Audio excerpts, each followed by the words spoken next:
So I don't know that you could probably answer like what your favorite movie is, because I know you guys both like movies a lot. So, but what would be one that you would say is like a staple or go-to, that one that you could, if it's on television, you're sitting down, you're watching it every single time, and why? Why do you like it that much that you'd be willing to watch it multiple times? My favorite movie is Arrival.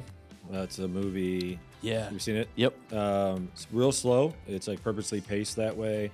It's about aliens visiting Earth, but not in the typical like the movie Alien where it's like, you know, jumping out of people's chest and like, you know, like those types of deals. It's not scary that way.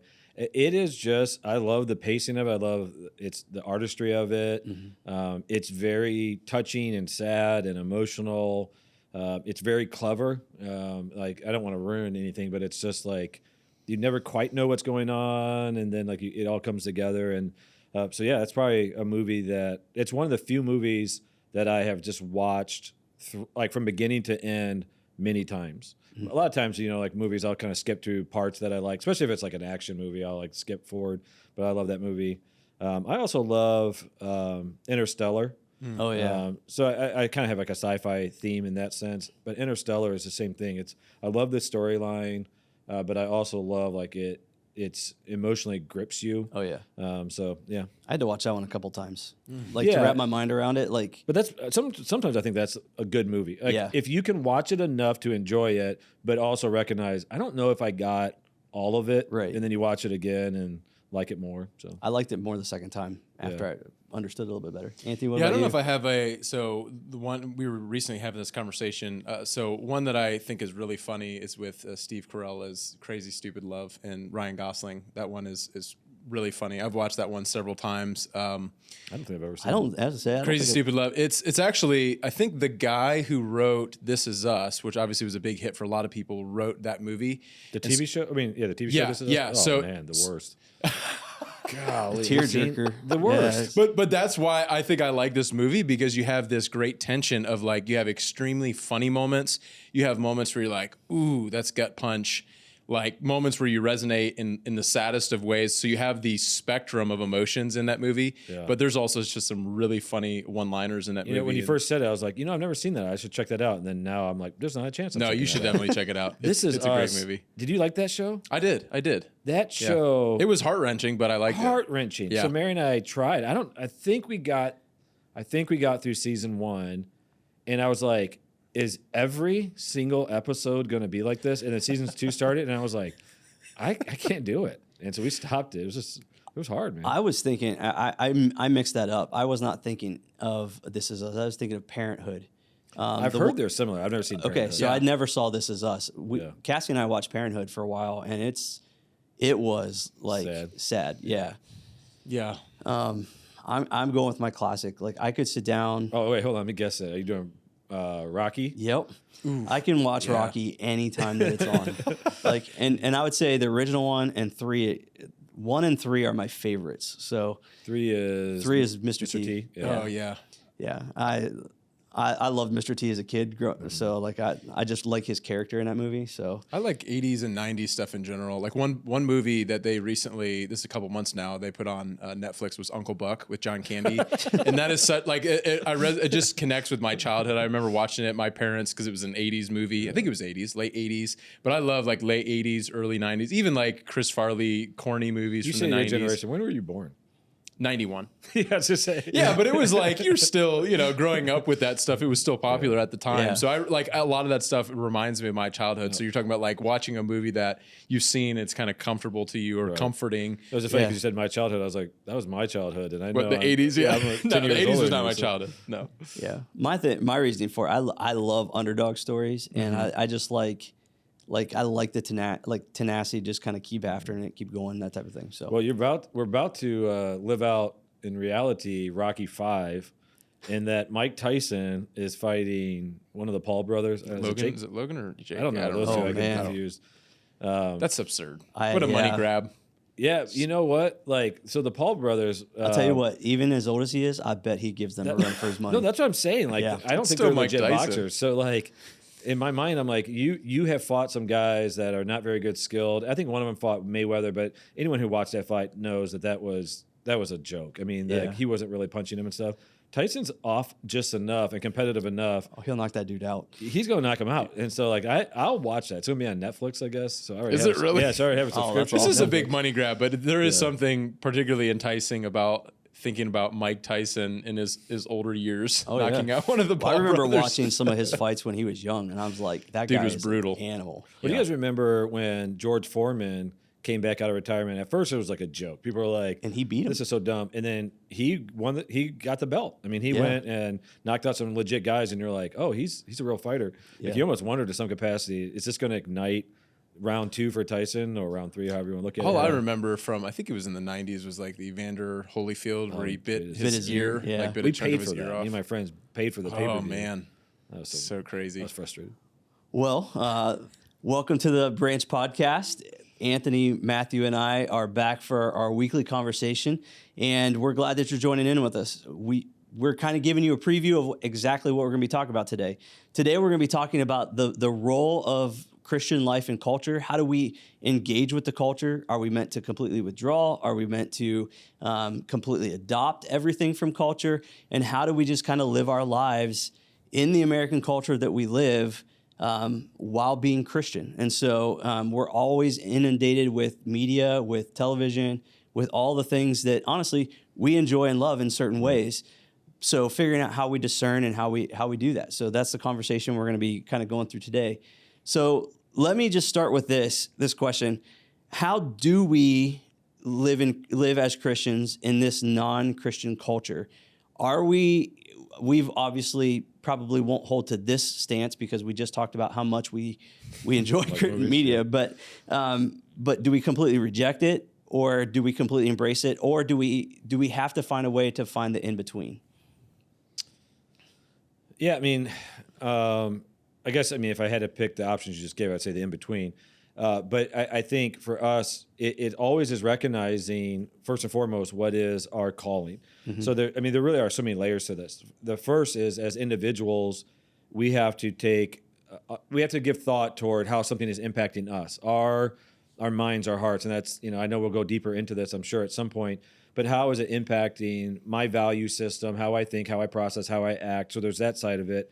Then the other side of it is we're called to be an example. So we're called to be the light and salt to the world. Mm-hmm. Light being the obvious, it illuminates darkness. Salt, in their context, preserved decay. So we're called to be those who stop the process of decay in our world. And so we have to think through our calling in those areas. That is this going to make me better in my calling? Is it going to make me worse in my calling? Is it going to influence my calling? And so I don't think we can just absolutely reject it. A person who has no connection point to culture is not going to impact culture in any way. So again, just using Jesus' example, we don't see the context of him going to movies and things like that. But one of the things that offended the religious leaders is that Jesus hung out with sinners. So he hung out with people who obviously were going to think, speak, act, value different things than the religious, because he did it strategically. He was fully aware of what he was called to do. So he never sinned, he never compromised, but he engaged people where they were. So whether it be Matthew or Zacchaeus, even the woman at the well, he's going to places and interacting with people in their culture. And so I think he is our example. So we can't completely reject it, because then we're of no influence. We can't completely adopt it, because then if we're just the world, we're not light and we're not salt. And so we do have to find whether it's a balance or what is the way that we can address each thing specifically in order to live out what God's called us to do individually and as a ministry. Yeah, I think of a book that I read by C.S. Lewis? Not C.S. Lewis. Wow, man. What they don't know about is I just keep teasing these guys because I quote C.S. Lewis all the time, and I'm like, I need to just start quoting. Just so quotable. Yeah, he's a quotable guy. No, it was by a guy named Andy Crouch. He actually wrote a book called Culture Making. Yeah, Are you guys familiar with that? Yeah. So he lays out kind of 5 C words in that book. You can create culture, condemn culture, create culture. I already said create. Critique, condemn, create, copy, and there's one more C word. I think you've gotten 5. Yeah. Either way, he lays out an idea, like the way that we respond. Right. We have these options, and he's consume. I think that was the one that I didn't say. Consume culture, and he says most of us, we just consume culture, and there's this sense that the culture that we live in you don't really get to choose that, in the sense that everybody lives in a place and time. And so whether you're, living in 1850s or now in 2024, you don't get to pick that, right? There's the ultimate consensus of the people around you that create a certain atmosphere that elevates certain things and doesn't elevate other things, and particularly in the, talking about the moral realm as well. So I think as Christians, number one, we have to realize that we live in this reality, right? We're here. How do we respond to it? There's going to be a part of it where some of it is not intrinsically or inherently evil, and we've talked a little bit about this before. And so I think as people who are participating in the culture, there's going to be things that we can say, okay, that's okay, right? In fact, in some ways, that actually maybe does reflect the goodness of God, the beauty of God. One of the things that I would say, even right now in this generation, the high emphasis on justice. It's very interesting to see how things have maybe flipped around in other ways. I would say, we've talked before, like the sexual revolution, how maybe it's gotten even further and further and further, and yet coming back the other way, the concept of human dignity and justice and equality. And I would say, even if we don't fully agree with what those definitions are, those are some good things that we're seeing that this generation cares about. Yeah. So I would say in any culture, there's certain things that we could say as Christians, this actually reflects the heart of God. This is something that maybe it's not spot on, but it's close. It's moving in the right direction. There's going to be other things that outright oppose the heart of God and oppose the will of God, that we have to say, okay, this is something, to use Andy Crouch's language, this is something we would condemn and say, this is not good. This is not good for human flourishing. So I think there's part of that goes into how well do we know what the Scripture teaches. We have to be informed in that way, informed of truth. But in any given time, I don't think it's static. That's the short answer. It's not static. We're always adapting and trying to discern with God's wisdom, with God's word. Is this something that is pleasing to God? Is it something that is good for people? Or is it something that is actually opposed to the heart of God and is actually hurtful to people? Well, you just mentioned the idea of being hurtful or opposed to our calling and that type of thing. How do we first establish that? And you kind of mentioned the idea of calling. So when we go to discern and when we make those decisions, how do we make those decisions? Yeah, I mean, I think about, there's a story that's in the Scriptures, it's in a couple of the Gospels, Mark 7, Matthew 15, where Jesus, his disciples, they're going about their business and they're eating and they're not washing their hands. And I want to be clear, when they get condemned for it, but it's not for germs. It was ritualistic cleaning of hands. And so the Pharisees looked at them and condemned them because they weren't following these traditions that were established, but as they worded it, the elders. But it was established by man, not the Scriptures. And they were like, Jesus, how come your disciples don't go through ritualistic cleaning? And Jesus says to them, it's not something that you put into your mouth that's going to make you unclean, because that goes in your mouth and out your body. And then he goes on to tell them, because the group was like, what do you mean by that? And he says, it's what comes out of your heart.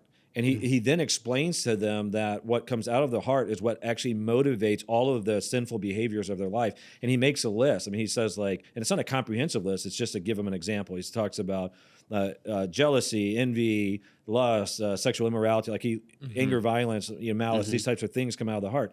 What Jesus was saying to them is, like, you need to recognize, and when he says the heart, he's obviously not talking about the physical beating heart. He's talking about the center place of a person, that is their mind, emotion, spirit, like all of these things. He says, but it is what's in there that dictates how you live your life. And then in that behavior, your behavior defiles you. So for us, when we're evaluating the things that we're consuming, we need to take stock of, this is going into my heart. This is going into that center place of who I am. How is it going to impact me? So there are a lot of things. So I'll give a few examples. When I was in youth ministry, I did this years ago in Detroit, then I did it again. I was asked to speak at a school to talk over a couple of days at a conference that they were having, where they're talking about sex and different things. And so I was coming obviously from a Christian perspective, but I just, without any type of editing, I just downloaded the lyrics to the top 20 songs that were on the charts, popular music. I didn't skip any of them, top 20.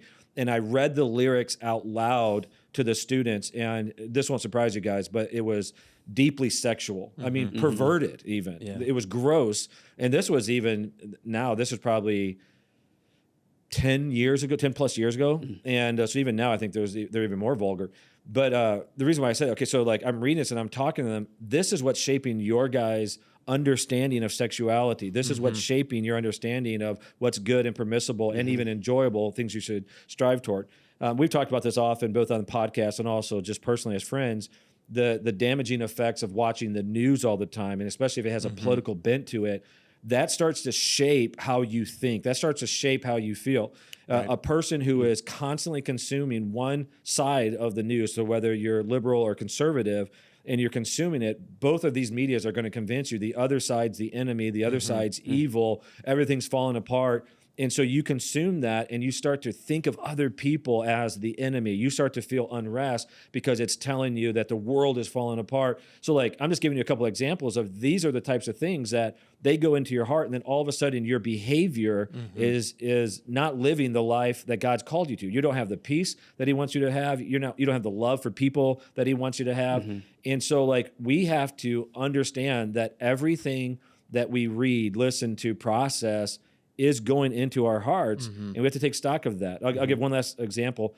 I know in my own life, I'm very sensitive now to what I listen to that has extreme vulgar language, because if I were to listen to something like, let's just say or watch a TV show or something where there's a lot of use of like the F word or something, it will naturally then start to go into my mind. I'll be honest, I'm not then cussing and saying the F word, but it becomes like, you guys know what I'm talking about. It's just second nature to your mind. It's just in your mind all of a sudden. And I realize I don't want that, you know? And if you start watching shows that have a very strong sexual tension to it, if it were to have nudity, even pornography, all of a sudden that's igniting lustful passions and sinful passions that impacts you. Yeah. And so these are the things that like we have to understand as we're looking at it and determining what it is that we're going to allow.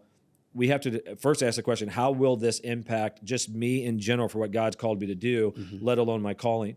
Once I evaluate it, I think there's like three options. It's going to push you toward Jesus, it's going to be neutral, or it's going to pull you from Jesus. If it's pulling you from Jesus, obviously you got to reject it. If it's neutral, then you got to use wisdom in it of like, you know, do I want to waste time doing this or whatever? And then if it's pushing you toward Jesus, I think that's obviously a good thing. Yeah.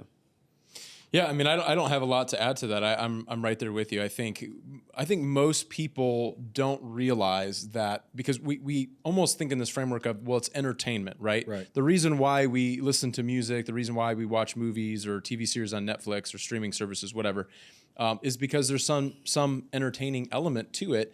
But I think just becoming aware that it's going to shape you, that it's going to shape the way that you think. I mean, even just thinking in terms of like, you are being discipled every day. You're being discipled by the people you hang out with. You're being discipled by the school that you attend and your teachers and your coaches. And all of these things are constantly molding you and shaping you, whether to look more like Jesus or not to look more like Jesus. And so starting with the ultimate goal in mind, and I know with the Verdict series, we talked a little bit about this, just that idea of who do I want to become, and really what is the point of my life in general. Yeah. If you don't have a concrete answer for that, well, of course you're just going to be kind of tossed to and fro and doing whatever feels good in the moment and whatever's entertaining, because you're not thinking about the more serious elements to life. But if I am, above all, I want to become a more godly person, if I want to become a more godly husband, a more godly father, well, then I have to be incredibly sensitive to the things that are around me and how they're shaping me. And so including the things that I might not think are that significant, like the shows that I watch. And I'll just be honest, I'm the same with you. I have, as I've gotten older and hopefully more mature, I've become more sensitive to what I watch. And there have been shows that, the premise, I'm like, oh, this seems very interesting. And I get into, halfway through the first episode, and there's immediately some scenes and some things that are being pushed that I'm like, no, this is not going to be for me. Like, I'm not going to go 3 seasons into a show that in episode 1 are pushing things that I know are overtly opposed to what it means to be a Christ follower. And so I do think there has to be a sensitivity to that. We have to use that term, we have to use discernment and just start with being aware you are being shaped, whether you realize it or not. Start with that and then begin to assess, what am I ingesting on my everyday, every week basis? Yeah. I think even to the place of like, you can have the morally, how do I want to say it? morally bad concepts that I think are absolutely not good, and it can shape us in a way where it gets us thinking about lust or foul language or like ungodly things. But I think even too, and Matthew, you kind of you hinted at this, but even the idea of how it shapes our expectations, shapes how we relate to people. I remember I was in college, and I think I've shared this example before, but I was sitting in a sociology class, and the professor was going through all of these different sayings and statements, and like in my mind, I'm like, I think that way, and he's like, these are not shaped from biblical perspectives. Right. These are shaped from television. Right. These are, and it made me think about like how much time I spent growing up just watching sitcoms that were not good, but most people would say are benign. You know what I mean? But and just thinking through like, man, my expectations of relationships are shaped on TV sitcoms. My expectation of what life is going to be like is based on movies, and that's devastating when that's your reality. For sure. I would say a few things that have been absolutely damaging to marriages in our culture. As I say this will sound legalistic, but give me a second to explain it. I think rom-coms have been damaging. I think romance novels, things like that. And here's what I'm saying. A person now in their minds has an expectation for what their spouse should do for them. And even the concept of romance has been very much a created fictional thing of what's romantic, right? So like even in our culture, the idea of giving someone chocolates and roses, well, it was the florist and the chocolate companies who created that image that's what you do. And so now that becomes romantic. And so now there's an expectation that in order for typically I'm going to speak kind of in generalities here, my husband needs to give me flowers and chocolates, and that's romantic. And then even I would say, like, to be really blunt here, on the pornographic side, for a lot of men who have been influenced by pornography, I know women too, but even more so with men, they have an expectation for what intimacy and sex looks like that's been shaped by pornography. So when their wife doesn't act sexually the way that they've engaged in a pornographic way, from actually the actual sexual experience, or even like worshiping them basically in that concept, they feel somehow like their marriage is it's broken and it's a disappointment. And all of these things in marriage are, like you said, they're not shaped by the word of God. So I'll go even further. Even in our culture, the idea of dating is a modern phenomenon. It's not that you can go back in history. And so, as I said, people, if they're listening, like, so what's the alternative? Arranged marriages. And I would say, I don't know that I would go all the way back to that, but to a level of, it used to be a lot of parental involvement. It used to be a lot more purposed relational connection. So like if my son had an interest in a girl, then it's like, okay, well, yeah, let's get you together, but with parental oversight. Let's have this as a family thing. Let's have some connection. Let's have some parameters. Like, you're not going to be physically engaging each other, right? Okay. The reason why I'm saying all that is there used to be a purpose to it. And so going into marriage, your expectation wasn't romance. Your expectation was, I'm committing to this person. They're committing to me. We're in this for life. And now you operate differently in that context. And marriages were actually happier that way. People had longer marriages because they had a different expectation. So what we're seeing in TV and movie and books and pornography is actually creating a false expectation of what marriage should be. So therefore, people are less happy. Divorces are higher. Families are getting hurt by it because, again, they're consuming culture that's manipulating them. So even, I'll give one more example. Diamonds is a made-up value system. If you ever study this, the diamond industry, diamonds are readily available. Like they actually limit how much get released so they can manipulate the price. Man. But it was a company years ago that started to say, like, diamonds is a woman's best friend, and if you're going to get married, you need to give them a diamond. And so it created this false industry. So now people spend thousands of dollars, and I was one of them, and to get my wife a ring. But it's like, again, it's just manipulation. And so that's an example where we have to take a step back and realize it is shaping our expectations. It's shaping our values, and therefore shaping our behaviors. Okay, so it's not benign, but would you say that it's possible for it to impact people in different ways? For example, is watching a rated R movie okay in some circumstances for some people? I'm just giving that as the standard for right now. You know what I'm saying? Is watching television show or rom-coms, is that okay for some people where it affects others in ways that it shouldn't? Or do you understand my question? Yeah, I mean, I think there is a nature to certain things that may be okay for some people and are not okay for other people, right? Like I actually would say in the New Testament, there's very explicit teaching on this idea, where Paul, in the context of what was going on, he talks about how, one person can eat anything and another person who, they can't eat certain things, their conscience is wounded by that. And he even talks about how, the one person who's okay with doing these things, don't do it if it hurts your brother or sister in Christ. And so there are different situations where certain things may apply. Now, again, I would say if you are ingesting content that is explicitly opposed to the things of God, you better check your heart in the sense of, why am I indulging in this? Why am I drawn to this? I mean, even some of those more introspective questions, I don't think there's a lot of cases where most of the time that stuff is going to be good for you in any scenario, right? Or any real reason why you need to engage in it. Now, there's a lot of reasons why a movie might be rated R. It might be because there's frightening scenes or violence, or but I think that's there's super broad. There's an element where you have to also know yourself and be aware of yourself and be aware of how things, as we were talking about, how things affect you. And even thinking about your witness. Is this a type of movie that I would feel comfortable telling other people that I watched, and knowing how they may or may not respond to that? There's an element where we want to walk in wisdom. We want to be careful. And I do think there are some things that are matters of conscience, but I do think there are other things that are just overtly, this is evil, this is immoral, this is wrong, this is in no way, shape, or form redemptive. I think where it gets hard, in full transparency, when you read the Bible, there are lots of stories in the Bible that if this was in a movie, it would be rated R, right? Absolutely. In a descriptive sense, right? Much of the Bible is descriptive, not prescriptive, meaning it's telling us what happened, not necessarily what we should do or example we should follow.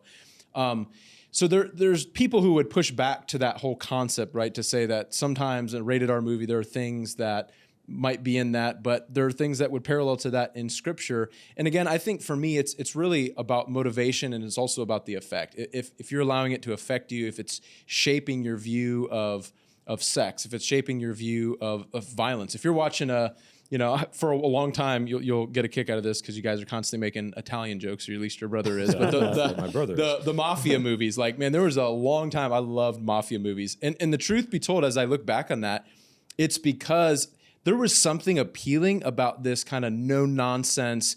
It doesn't matter who you are, what you say to me. Like, I have power, I have authority. Right. There's something attractional about that way of life. And yet, when I look at that, I would say that is not a value of the kingdom. Like, to be a follower of Jesus, this is not how you should operate. So if I ingest those types of movies, and the next time someone cuts me off on the road and I find myself getting very angry, getting very upset, and thinking in those ways, well, I should probably pause and say, this is something I should stop ingesting because it's shaping me in a way where I'm not looking like Jesus, just like watching certain news channels, as you said, or other certain media. So I think you have to be honest enough with yourself to know how things are affecting you, how it's shaping you. And I think most of the time the biggest problem is we're not actually asking those types of questions. Can I expound on this? I would also say with it, so I 100% agree with them. Where I have a concern is, so just even addressing, so Paul is talking about this tension, like he was talking about some people could eat food that were sacrificed to idols because they realized the idols were dead and all that. Paul in another place in 1 Corinthians 6 says, we think from the scriptures that he's responding to something that they wrote him. So he says, like, you say all things are permissible, I'll say not all things are beneficial. You say all things are permissible, but I will be mastered by nothing. But in that, he says, some things might be permissible, but they're not beneficial. This is what I want to kind of push back on a little bit is I 100% believe that some people can engage something and it doesn't impact them the same way. So we even have on our staff, it's a joke, she would not be offended by this. Stacy is basically a Disney movie level person, right? She does not want movies with aggression, violence. Yeah. So I would imagine she probably wouldn't even appreciate some of the Marvel movies that have a little bit more violence and stuff like that. Right. My personal opinion is I can watch a Marvel movie. I'm not tempted to go out and punch someone. I can see a superhero punch someone. The violence doesn't cause me to be violent. Okay, all that stuff. But here's my tension is just because something doesn't bother you doesn't mean it's beneficial. So like I'll know even my own life. I'll say this to my own embarrassment. There was stuff I watched 20 years ago that I even recently started to like maybe watch again, a show. I'm not even going to name it because I'd be embarrassed. But I got like 10 minutes into the show and I thought, how did I ever watch this 20 years ago when I was a pastor? So like 20 years ago, my conscience, I didn't think it was a big deal, had foul language, had violence. And I was just like, you know what? Didn't seem like a big deal. Now I go like, no, I would not watch that. And I also know even for myself, like this is something that the Holy Spirit convicted me on. I would have a very hard time watching anything on Saturdays because the next day I'm preaching. And so like I was in this like hypersensitive spiritual state. I am typically on Saturdays just because like I've been praying about it. I'm like the final stages of my notes and like I'm ready for Sunday. And I would have like a hypersensitivity. And the Holy Spirit really challenged me. Why do you have a hypersensitivity on Saturday and you're okay on Thursday, Wednesday, to watch something?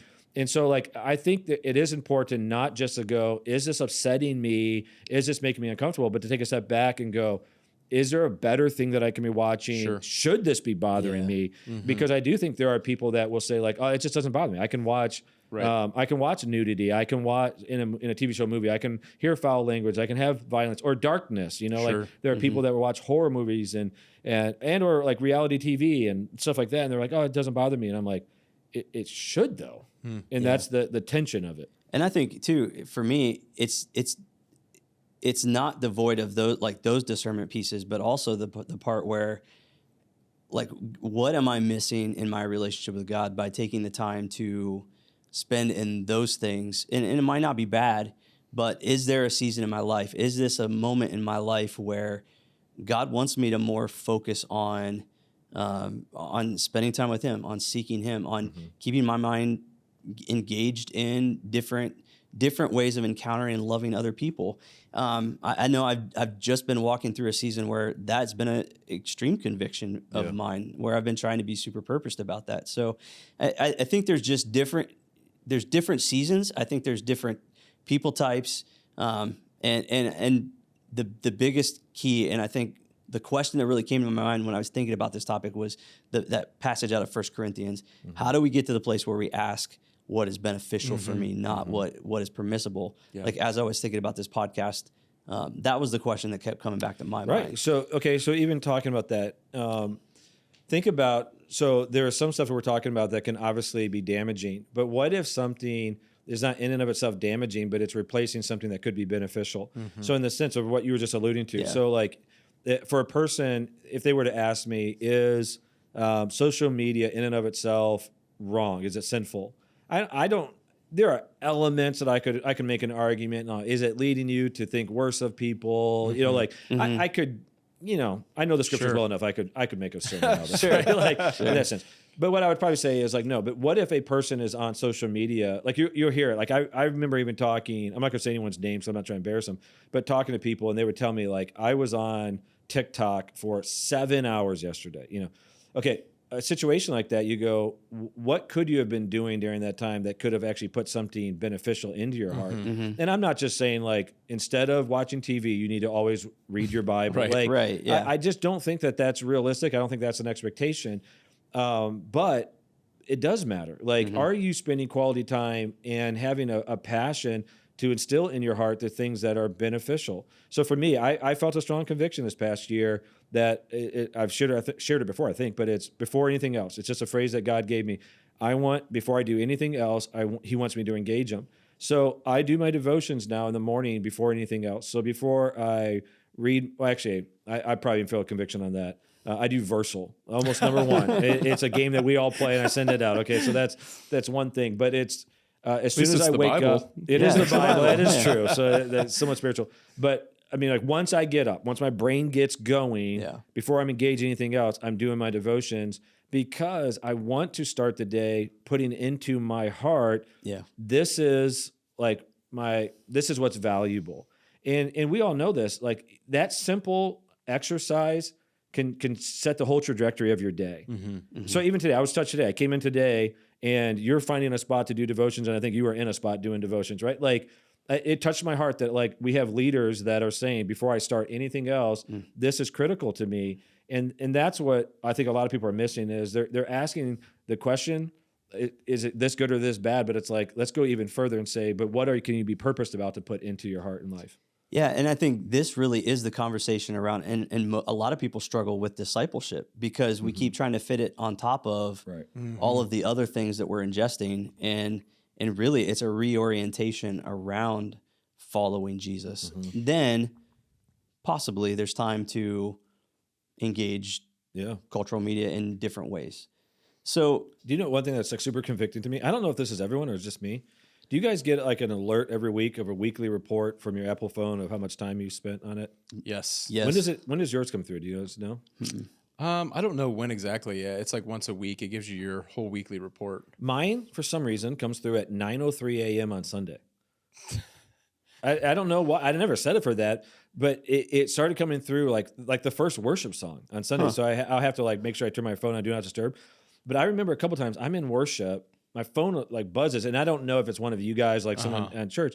And so I pull it out, and it's like your weekly report, and it's like it tells you the amount of time. Your and I remember, average hours like per day. and it's like I was like, oof. You know, a couple of times where it's like you spent this many hours. Honestly, it's why I got rid of social media on my phone. Yeah. So I don't have any social medias on my phone because I didn't want to have multiple hours a day. And I was shocked at how much time it was. And so, like, I thought maybe that was just God that, you know, programmed my Matthew, phone. I want you to repent right now during this worship service. Exactly. So, but again, that is, I think, a tell for people. Like, look at these things. Like, how much time are you spending on social media? How much are you on your phone, on games, on Netflix? And Yeah, that's a like deeper. We're not even just talking about the nature of the content, but ultimately what the content is replacing, right? Like the reason, like peel back the layers. Why is it that I feel the need to indulge so much on my phone or so much on Netflix? And the reality is it's because we're bored, we're lonely, we're looking for something to, you know, create that feeling in us. We want to feel something. And really it sounds like an extreme statement, but it is a form of idolatry in that it's false gods that we are looking to bring something that only God can bring us, you know? So I think that's another dimension of this whole conversation of consuming culture is how much of this is a replacement to get what only God can give. Well, I was just going to say, like, the season that I just came out of was out of that conviction. It was because I was escaping to watching television when I was tired, exhausted. And again, I want to be careful in saying that, like, watching a movie when your brain's just fried, like, I don't know that that's necessarily a bad thing. My conviction in the season of life that I was in was and it wasn't because I wasn't doing quiet time or anything like that, but it was, I find myself just wanting to just shut off for long periods of time because it was what I knew to do. You know what I mean? Sorry, I didn't interrupt you. But No. That was exactly the point that I was making is we can take things that are not inherently wrong or bad in and of themselves or ingesting content that is not. And yet it can become like, it's the idea that a good thing can become a bad thing when it replaces God as the ultimate thing. Like that whole concept. is that C.S. Lewis? Huh? That is not C.S. Lewis. I thought that was one of the quotes you gave of him. although he very much, there's talk, where he implies that type of stuff. But I just think, again, we have to really peel back the layers, and it does take a level of introspection to think as human beings, we were created to worship. Yeah. And so if we're not worshiping God, we're going to worship something else, and we're going to find something to put in that place, and it's going to be the thing that consumes our time and our money and our thoughts. And and so I think it is very important, even another dimension, as you guys have so beautifully pointed out, that are we replacing the more important things, the more significant things, the more beneficial things with less than things, not just with evil things or immoral things, although that is a dimension of it, but are we sacrificing the better things that God has for us because of those things? All right, I'm going to ask a question. This doesn't feel like a complete flip on the conversation, and it's not, but there's a trend in Christianity to want to replace cultural things that we see with Christian named versions of it. And so, give me an example. So like Christian God's T-shirts, Christian movies, the movie. things like that. I know that it gains a lot of popularity, and sometimes will get passed around like you need to watch this because it carries the label Christian. Sure. How can and why is it important? Because we've all encountered those different things, whether it be movies or things like that. Is it valid and worth our time just because it's labeled Christian? The short answer is no. I think a lot of the stuff that Christians have produced has lacked the same quality that the world has, and so in that sense, it's like I would hear people, I mean, so consistently say this. They would go, "Oh, this movie's great. And it's a Christian movie." And I go, "Oh, it was?" They're like, "Oh yeah, the acting's horrible, but the story is great." Like you'd hear that often. I do think, thankfully, that there is a trend now that is much higher quality things. So like I have just actually in the last few weeks seen 2 movies that were Christian movies or Christian themed movies. One was called, I think it's called Ordinary Angels. It's based on a true story. And the other one is Cabrini. And both of them were very good. And it's made by Angel Studios. So I don't know anything about it. I think it's just more Christian themed or based. But that said, before that, I mean, I'll say this to like some people might look down on me. I couldn't even tell you the last Christian movie I saw. So people would say like, have you seen, I'm never going to name names because I'll offend people because they love them. Yeah. But people would be like, have you seen this Christian movie and this Christian movie and the 5th version of this Christian movie? And I'm like, no, because I just thought it was not very good.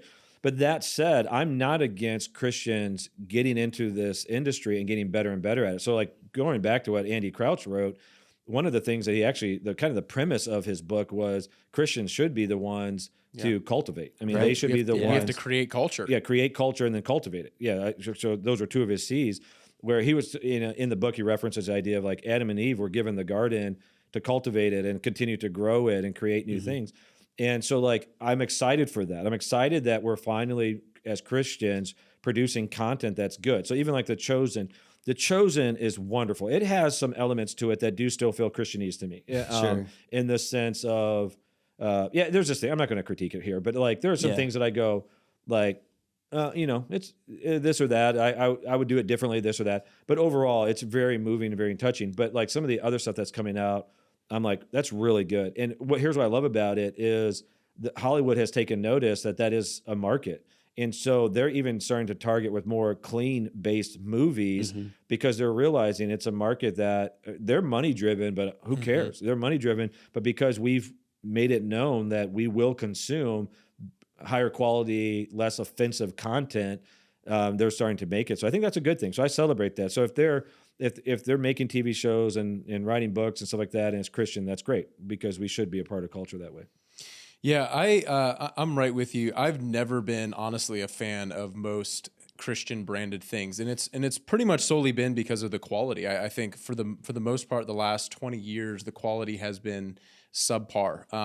And I think there is a group of people that you slap the Christian bumper sticker on it, well then automatically as Christians we should support it. And I just don't agree with that, particularly in relation to arts and media and things. Just because it's Christian doesn't mean it's good. That would be the short way to say it. Yeah. However, I have been very purpose to, try to find godly themes and even what we would consider like secular content, in the sense that there are movies out there that are not considered Christian. They don't ever explicitly mention Jesus, but there are deep redemptive themes in those movies and in those stories and character development and things like that. And that's what I'm attracted to as someone who's ingesting art or movies or media, that type of stuff. Like the classic Christmas Carol, right? So that you watch that movie or you read the book, which I read the book for the first time after all these years. I've always been a big fan of that during Christmas time. I love the classic, Christmas Carol story, because it's a redemptive story. It's not ever explicitly, it's not like Ebenezer Scrooge finds Jesus and he, comes to the cross and has this, but it's this self-reflection of like, what are his worldview, what's his worldview? How does he interact with the world? So I would say it's a beautiful story. Now people have, that critique and say, well, ghosts aren't real and, because it has ghosts in it. But I would say those are the type of people that are like very nitpicking. I'd say, but look at what this is conveying. It's conveying this deep truth that you should not be self-absorbed and focused on money, but, the common welfare of all mankind. I mean, these are some of the themes that you have in there, but it's a beautiful story of redemption, a person whose life is radically transformed. And so those are the types of like recently I've been watching on Paramount. It's a show called Bass Reeves. It's about like one of the first African-American. He was a marshal, and I don't think it's based on a true story, but it's very interesting because in the themes, as an African-American who came like out of slavery, he himself was a slave, now who's a marshal working for the government, post-Civil War, he's wrestling with this dynamic of Black men being arrested for crimes when they were just like trying to defend themselves. And so there's this very interesting tension of justice and how he's personally viewing that. And I love it because it's that's a real tension. He is wrestling with this. He's a law-abiding man. He makes a statement. Another black man is talking with him, and he's basically saying you should care about the black people's situation. And he says, I'm here to protect all people. But you could tell throughout the series he's wrestling with this because he sees his own people going through things that they shouldn't be going through. So that's not a Christian show, and there's lots of violence in it because he's a marshal. He kills criminals and fighting against them. And there's some things that we might consider are not so great in the midst of the show, but that's not the point of the show. The point of the show is his wrestling with issues of justice and how he handles that. And I would say that's a really it makes you think, and it makes you question, it makes you wrestle. So those are shows and things that I enjoy watching. So let me ask this. How do you get to that place? So you're not just engaging media in a way that's entertaining, though it is entertaining to you. Yeah. How do you come to the place where, and prepare your mind to engage media in such a way that you are learning truths like that out of it? Yeah. Are there ways of approaching it or looking at it or thinking about it when you enter into it? I mean, it's kind of like a diet, right? Like you can hate eating fruits and vegetables, but if you start training yourself to eat fruits and vegetables, you can almost gain an appetite for it, that kind of thing. I think for me, I am selective in what I watch, in that I want to know, what is the story? If the storyline, if that little blurb doesn't capture me right from the get-go, I'm probably not watching it. I'll use, I've shared this before, even IMDb, it's Internet Movie Database. They have a parent's guide on there, which is great because it actually breaks down all of the stuff that's on shows or movies. So it'll actually say language, nudity, violence, and it'll actually give you almost a summary of what is in the show. So that's very helpful because there's been movies before that I'm interested in, and I'm like, I don't know. I'll check that out, and it'll say extreme graphic nudity, and I'm like, nope, we're not going to watch that movie. So that's part of it, I think, just even starting at that place.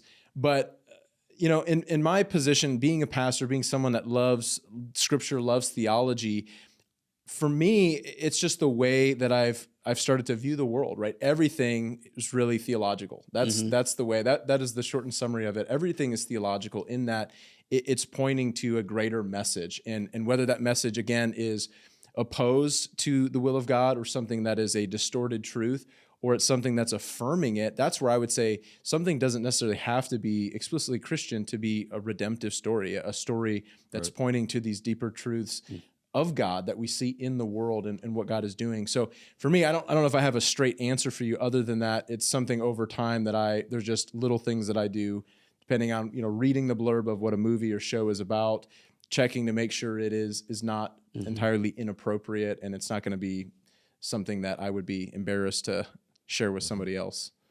How do we navigate the conversation? And this will kind of wrap it up. How do we navigate the conversation with different generations?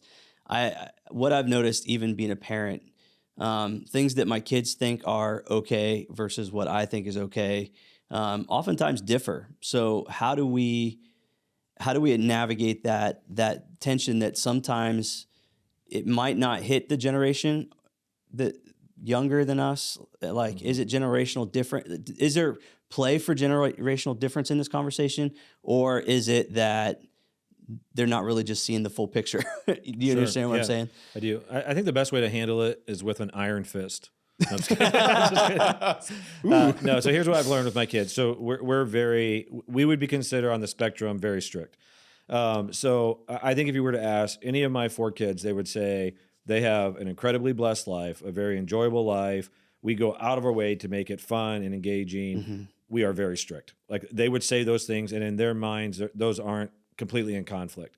So what do I mean by that? We have been very purposed to protect what our kids watch, listen to, and read. So I have 4 kids. 3 of them have cell phones. 1 doesn't. She's 6th grade, so she doesn't have a cell phone yet. So we're the age that they can get a cell phone. When they get a cell phone, there's limits on there. So on my phone, we're in the Apple world. On my phone, I can control how many hours a day that they can even be on their phone. I can set when it shuts down, downtime. I can select how many hours they can have on apps, what apps they have. They have to ask permission to get apps, all these different things. So we don't allow our kids to have social media. So my oldest son, Cole, is now in college. He has some freedoms being in college, but even so, he deleted his social media. He realized it was a distraction, but he made that choice. But anyways, with that, so we protect that. The shows they watch, they have to ask my permission before watching a show. There's restrictions on any service that we have. They don't have access to like YouTube. There's one TV because they'll watch some videos on like golf and stuff. There's one TV in our house that we allow them to watch YouTube on. It's in our living room when we're in the room, so we know exactly what's going on. So like, there's a lot of protections there. So like, we're very, very purposed about it. We don't allow them to have social media because social media has been scientifically proven to make teenagers feel worse about themselves, and specifically girls. And so we just protect our kids. Like we were talking about it earlier in our pastor's meeting, but the reason why I say all that, okay, so all of that, we're very, very strict, but we also are conversational about it as parents. There has been an ongoing dialogue with it. So I have allowed my kids to see different movies because I've used software like VidAngel or ClearPlay, which allows you to edit things, take out cuss words, if there were to be nudity. In a show, I wouldn't probably ever show a show to my kids that would have nudity, even if I edited it, because I would hate for them later on to like, oh yeah, we watched this before with dad, and turn it on. Yeah. But I mean, like, so like I remember my kids were fairly young. I was super excited to take them through like the Marvel movies. Like that was fun because I could edit out different things and cuss words, and like taking them through like Indiana Jones and Star Wars, like all this stuff from my childhood and stuff. But as we got older, like I have allowed my kids to watch certain things as they've gotten older with conversations with them. So one of the cheesy dad humor that I use every time I take my kids to a movie is I lean over to them and I say, there's going to be words you hear in this movie that I don't want you to repeat. So like I still say it to my kids, like, and they go, okay. So like I took my kids to see Dune 2, the one that just came out. And my son Cole is in town, so he's next to Titus. Titus is next to me, and I said to Titus, I go, hey, there's going to be words in this that you're not going to say. And he goes, okay. And I go, can you tell Cole? He goes, yeah. He goes, hey, Cole, Dad, and Cole just like shakes his head like, this is so stupid, right? But again, it's just ongoing conversations of like, so my kids will ask me, can I see this movie? Can I not? And so as my kids gotten older, this will be shocking to people. I've allowed my kids as I've gotten older to see movies that does have foul language in it and stuff, but it's through a conversation because I know they're hearing foul language all the time at school. So I know they've been exposed to it. And so I'm wanting to have an ongoing conversation so that we can have dialogue. I don't want my kids to have a rhythm that they have to be secretive with me. I want to continue to talk about it. And every parent could handle this different. Some could look at my parenting and say they see that as flawed, and I understand that. But I have not allowed my kids to watch anything that has any type of any sexual thing to it at all, because I'm really hyper protective of that, because I know that the long-term damaging effects that addiction to lust and pornography and the things that come from that can happen. And so but again, it's a dialogue. So one of the things, I'm very strict, but I'm also having dialogue with them about it. And so I shared this earlier just in another relational conversation with you guys today, but with my son, and I don't think he would be offended by me sharing this, but when he went to college, I said, okay, Cole, I'm taking off some restrictions now on your phone. You're 18 now. You're going to have the ability to choose some of these things. Cause I didn't want to still have screen time on his phone and stuff where I'm restricted. And here he is, this college kid, and he can't, if he's going out with his friends, and I remember how I was in college, like, I think his average bedtime now is probably midnight, like just how he's wired and stuff. And I didn't want his phone shutting up. You get what I'm saying? Yeah. So I said, hey, I'm going to remove the restrictions, but I encourage you to be wise about it. So all these things. So he went to college. I think he downloaded a couple of social media things. And then recently I was talking to him and he said, yeah, I deleted all of them. And I go, why? He goes, I just realized I was staring at my phone a lot. I was like almost becoming addicted to that. I didn't want to do that. I realized there were some things in this that just weren't beneficial. And I was so touched by that, because as a father, I was like, man, like, thank you, Jesus. Genuinely, thank you, Jesus, that's his heart. But I think that came about because we've had these long conversations. Yeah. So even my kids right now, when they're ticked with me, and they are, I want to be honest, like there are times they're frustrated. I have the conversation. Well, every other kid can do this, and even church kids and other staff kids can do things. And I go, guys, here's the reason why. My kids can also repeat back, I know you're doing it because you're protecting us. Like, so in their minds, they know it's not just me being just old fashioned. Yeah. And so I have this. I'll say with the last thing. I realize I just talked a lot. This last thing, I have a value system that where I can allow my kids to do something, I want to say yes more than I say no. I want my no's to be very selective and purposed. So I don't want to be that parent that's always just constantly saying no. So I would say if I'm going to err on like some freedoms, like they want to go out with their friends, they want to, go do some fun things. I'm going to like err on the yes side of it, allow it like almost in an extravagant way. Like it's going to cost me even more money and all this. I want to say yes on those things because I know I'm so strict. Mary and I are so strict on the other side.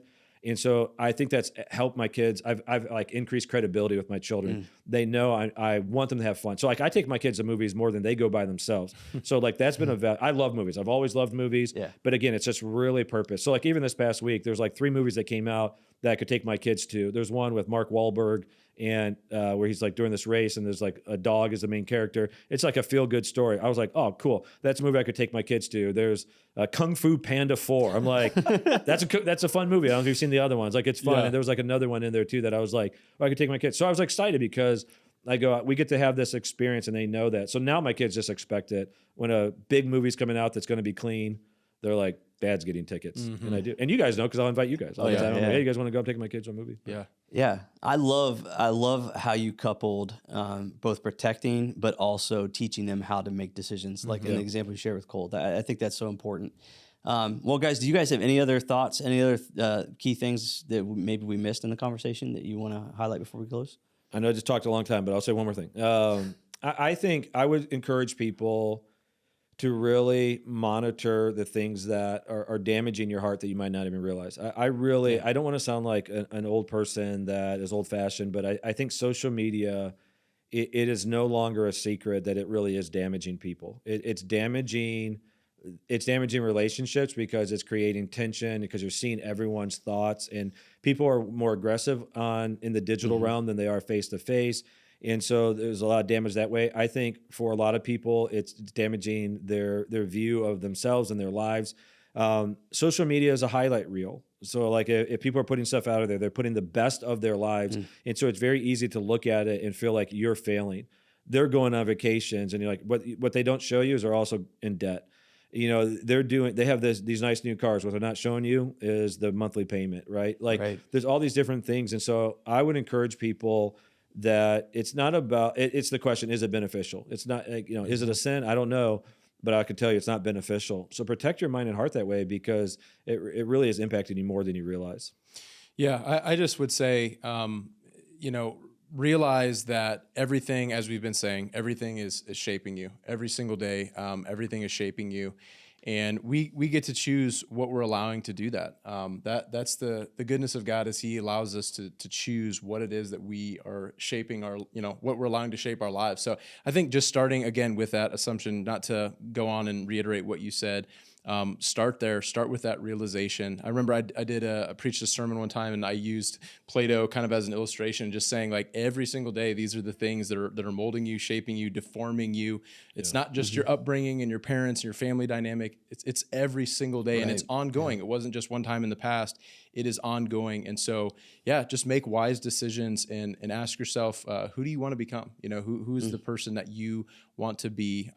Because the decisions that you make are going to shape that. And another simple thing I would say is to get different results, you got to do different things. And so if you're at a place where, we cannot keep doing the same things that everybody else is doing and be surprised that we are in the same boat as everybody else. If you want to end up in a different path, a different trajectory, you got to do different things. And so I would just say, start by assessing where you currently are and what you're currently doing and what is ultimately not pushing you towards Christ and the person He wants you to become. Yeah. And I might even add on to that to say, a lot of our discussion was about evaluating what's like bad or inappropriate, but to take a step back and to say, let's be purpose about and intentional what we're going to put in first. Yeah. So I like what you're saying. If you want to do something different, I think a person should take a step back and go, what is it that I want to put into my mind and heart? Start there first, because what you'll discover is if you're putting the correct things into your heart, it actually makes you better at evaluating the negative. Yeah, yes. So like what you said earlier about like you can train your bodies with fruits and vegetables. Yeah. I've known in my own life, as I've done more and more exercise, so I consistently exercise. I really am good at that. And I've often joked about like not having the best eating habits. The truth of it is I eat actually fairly good. I just have a sweet tooth and stuff. But here's what I've noticed as I've exercised more and more and more in my life and more consistent, especially with running for some reason, junk food makes me feel sick. Yeah. Like I will, if I eat like a lot of like fried food or something like that on a day that I've exercised, I will physically feel sick. So like I've learned just because of the consistency of exercise, I got to be really purposeful about what I eat. Yeah. I think the same thing has happened in my life spiritually. The more disciplined I've been spiritually in my life, the more offensive some things feel to me now. And so the reason why, so you guys get what I'm saying, but like, if you just start saying, okay, I'm going to evaluate everything, you might not have a sensitive enough evaluator of it yet. That's good. And so like, start putting in the spiritual stuff of like making sure you are, whether it's reading the Bible or listening to the Bible. I love to do that. Yeah. Worship music and engaging that. Watching Christian podcasts. There's so much good content out there. We produce a ton of great content, but there's other stuff on YouTube. Digesting that stuff first and then allowing that to be the filter that other things go through. I think you'll discover some of the other stuff will start to show you that it's offensive because you feel right and good when you're processing what God wants for you. Yeah. And then all of a sudden you start doing this and you go, man, I don't feel the same way I do when I do this. And it will help you with that. And I think create a better lens for you. Yeah, that's awesome. Well, we certainly covered a broad topic. I mean, Yeah, it for was sure. a very large concept to kind of process through, but I hope that this conversation is helping you take a different perspective on how you engage the world around you. God certainly allows us to be in the world, to enjoy the different things of culture at times, but we do have to be discerning. And so I hope that this helps you make better decisions and to know where to start by putting better things into your heart first so that you can make those better decisions with what you engage with in the world. All right. Well, thank you so much again for listening. We love that you guys join us every single week. And please be sure to tune in next week as we will have another conversation coming your way. Have a great week.